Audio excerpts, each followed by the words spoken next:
ఇక జాతీయ రాజకీయాల విషయానికి వస్తే తృణమూల్ కాంగ్రెస్ లో సంక్షోభాన్ని చూసాం. 58 మంది ఎమ్మెల్యేలు అలాగే 20 మంది ఎంపీలు ఆ పార్టీకి దూరమయ్యారు. రీసెంట్ గా శివసేన యూబీటీలో కూడా చీలిక, 6 ఎంపీలు షిండే వర్గానికి మద్దతు ఇవ్వబోతూ ఉన్నారు, షిండే వర్గంలో చేరబోతూ ఉన్నారు. ఇక నెక్స్ట్ సమాజ్వాదీ పార్టీ అంటే సార్ పెద్ద ఎత్తున ప్రచారం అయితే జరుగుతోంది. అంటే ఉత్తరప్రదేశ్ మంత్రి ఒకరు ఒక ట్వీట్ చేశారు దీనికి సంబంధించి, సమాజ్వాదీ పార్టీలో చీలిక రాబోతోంది అన్నట్లుగా. సో ప్రతిపక్షాల్లో సంక్షోభం వెనుక ఎవరున్నారు అనేది అందరికీ తెలిసిన విషయమే సార్. ప్రజాస్వామ్యంలో ప్రతిపక్షాలది కూడా చాలా కీలక పాత్ర, ప్రతిపక్షం ఉండాల్సిందే. కానీ ప్రతిపక్షాలు లేకుండా చేసే ఈ చర్య ప్రతిపక్షాలని ఉండనివ్వరా సార్? అంటే బీజేపీ బహిరంగంగానే చెప్పింది కదా కాంగ్రెస్ ముక్త్ భారత్ అని. ఓకే, కాంగ్రెస్ పార్టీ ఒక్కటి లేకపోయినా ఏం కాదులే, మిగతా పార్టీలు ఉంటాయి కదా అనుకున్నారు. ఇప్పుడు అపోజిషన్ ముక్త్ భారత్ పిలిపిస్తున్నారు. రేపు థర్డ్ స్టేజ్ లేదంటే అపోజిషన్ కూడా ఉండదు, non BJP party Mukt Bharat. ఇది థర్డ్ స్టేజ్ లో వచ్చేది. ఇప్పుడు ఒక్కొక్క స్టేజ్ నుంచి మారుతున్నాం కదా మనం. కాంగ్రెస్ ముక్త్ భారత్ అయిపోయి అపోజిషన్ ముక్త్ భారత్కి వచ్చాం. తర్వాత ఏముంటుంది, ఎవరు ఉండద్దు, ఓన్లీ వన్ పార్టీ. ఇట్లా ఆల్రెడీ దేశంలో 1 nation 1 tax, 1 nation 1 ration card, 1 nation 1 election, 1 nation 1 party, 1 nation 1 language, 1 nation 1 religion, ఇలా అన్ని మనం వింటున్నాం కదా. సో రేపు 1 నేషన్ 1 పార్టీ వైపుగా వెళ్తున్నామా అనేదే ఒక ప్రమాదకర సంకేతం. సో ఎందుకు ఈ సంకేతం వస్తుందంటే, భారతదేశంలో ఉన్నాం కనుక మనం అడుగుతున్నాం, వేరే వాళ్ళని అడుగుతామా, వేరే వాళ్ళని మనం. సో భారతదేశంలో ఉన్నాం కనుక భారత రాజ్యాంగం బహుళ పార్టీ రాజకీయ వ్యవస్థను ఎలో చేస్తుంది కనుక చాలా క్లియర్గా ఇన్ని పొలిటికల్ పార్టీలు ఎందుకు అన్నది బీజేపీ ఐడియాలజికల్ అటాక్ కూడా. దేశంలో ఎన్ని పార్టీలు ఎందుకు అని అడుగుతుంటారు వాళ్ళు. సో అందువల్ల ఎక్కడికి పోతున్నాం మనము అనేది ఒక ఫండమెంటల్ క్వశ్చన్ కదా.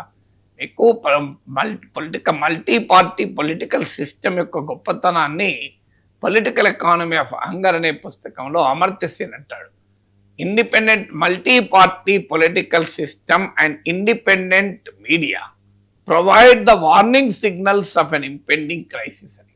సమాజంలో రాబోయే సంక్షోభ ప్రమాద గంటికల్ని బహుళ పార్టీ రాజకీయ వ్యవస్థ, స్వేచ్ఛాయుత మీడియా దీన్ని ముందుగానే మోగిస్తుంది అని చెప్తారు.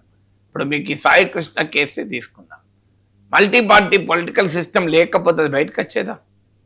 కనీసం ఫ్రీ మీడియా లేకపోతే బయటకు వచ్చేదా? Just imagine. అప్పుడు ఒక సాయి కృష్ణలో ఉండేవాళ్ళ, వందల వేల సాయి కృష్ణ ఉండేవాళ్ళు. ఒక్క విజయవాడ పోలీస్ స్టేషన్ ఉండేదా? 100 పోలీస్ స్టేషన్లో జరిగేది కదా. అందువల్ల మల్టీ పార్టీ పొలిటికల్ సిస్టమ్ ఏం చేస్తుందంటే it gives the warning signals. ఇప్పుడు ఎక్కడన్నా రైతులకు గిట్టుబాటు ధరలు రావడం లేదు, వెంటనే గిట్టుబాటు ధరలు కావాలని ప్రతిపక్ష పార్టీలు పోరాడితే ప్రభుత్వం పైన వస్తుంది. ఇప్పుడు ఆక్వా రైతుల సమస్యలు ఉన్నాయి. ఆక్వా సీడ్ గణనీయంగా రేటు పెరిగింది. పొగాకు రైతుల సమస్యలు ఉన్నాయి.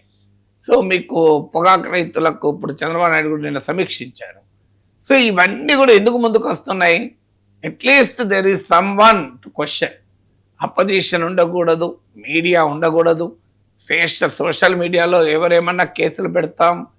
సో ఆఖరికి where are wheel heading towards. So అది చాలా ప్రమాదకరం. ఇవాళ ఆ పార్టీల తప్పులు లేవా? డెఫినెట్గా తప్పులు ఉన్నాయి. తృణమూల్ కాంగ్రెస్ తప్పులు లేవా?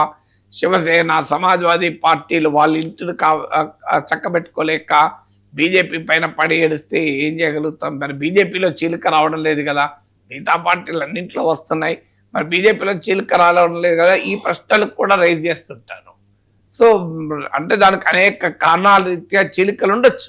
ఆ రాజకీయ పార్టీని నడిపిన తీరు, ఆ రాజకీయ పార్టీలో ఉండేటువంటి మా పరిణామ క్రమం, ఇవన్నీ కారణం కావచ్చు. నేనేమి అన్నిటికీ బీజేపీనే అనడం లేదు. ఖచ్చితంగా తృణమూల్ కాంగ్రెస్లో కానీ, శివసేనలో కానీ, రేపు సమాజ్వాదీ పార్టీలో కానీ ఆ పరిణామాలు అంతర్గతంగా ఆ పార్టీలను తప్పులు లేకుండా బయట ఉన్న బీజేపీ దాన్ని ఉపయోగించుకోవడం కూడా సాధ్యం కాదు. అందువల్ల బీజేపీ ఉపయోగించుకుంటుందంటే వాళ్ళ తప్పులు ఉన్నాయి, కానీ అది కరెక్టా అంటున్నాను. ఇక రాజకీయ పార్టీలో ఏ పార్టీకి ఓటేసినా అల్టిమేట్గా వాళ్ళు బీజేపీలో తేలుతారంటే, ఇప్పటికే ప్రజలకు ఓటింగ్ ప్రక్రియ పైన, ఓటర్ల నమోదు పైన అనేక అనుమానాలు, ప్రశ్నలు ప్రతిపక్షాలు రైజ్ చేస్తున్నాయి. ఇప్పుడు ఏకంగా గెలిచినా కూడా మళ్ళీ ఆ పార్టీలోనే చేరుతానంటే ఇక రాజకీయ వ్యవస్థ, భిన్నమైన రాజకీయ వ్యవస్థ, ప్రజాస్వామిక వ్యవస్థ ఎక్కడున్నట్లుగా